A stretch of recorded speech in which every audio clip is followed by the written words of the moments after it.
Жамбыл облыстық білім басқармасының оқу-әдістемелік кабинетінің ұйымдастыруымен ұлы ағартушы Ыбырай Алтынсариннің 180 жылдығына орай ұйымдастырылған мәнерлеп оқу челленджін Жамбыл облысы Сарысу ауданы Жаңаталап орта мектебінің оқушылары қабыл алды.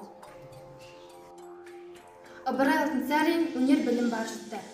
Өнер білім бар жұрттар тастан сарай салғызды. Айшылық алыс жерлерден көзіңді ашып жұмғанша жылдам хабар алғызды. Аты жоқ құр арбаны 1000 шақырым жерлерге күн жарымда барғызды. Адамды қыстай ұшырды, мал істейтін жұмысты отпен суға түсірді. Отынсыз тамақ пісірді, сусыздан сусын ішірді. Теңізде жүзді балықтай, дүниені кезді жалықпай. Білгендерге осының бәрі дағы анықтай. Білмегенге танықпай, бізде бекер жатпайық, осыларға танықпай. Ыбырай Алтынсарин бақша ағаштары. Бір күні атасы мен баласы бауға барып өзеннің еккен гүлдері мен ағаштарын қарап жүрді. Сонда баласы: "Ата, мына ағаш неге түп-түзу, тіп-тіп, ал мына ағаш неге қисық?" депті. Сонда атасы: "Бұл ағаштың түзулігінің себебі бұл ағаш бағу қағумен өскен" депті. Сонда баласы: "Шамасы бағу қағуда үлкен мәрмәр секілді ғой." "Иә балам, бағу қағуда үлкен мәрмәр.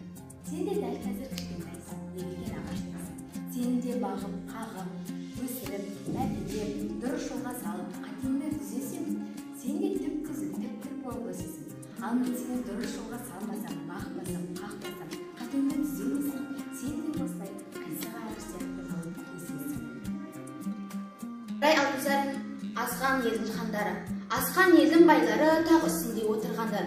Жарлыдан алып байларға сыйлар берсе керекті.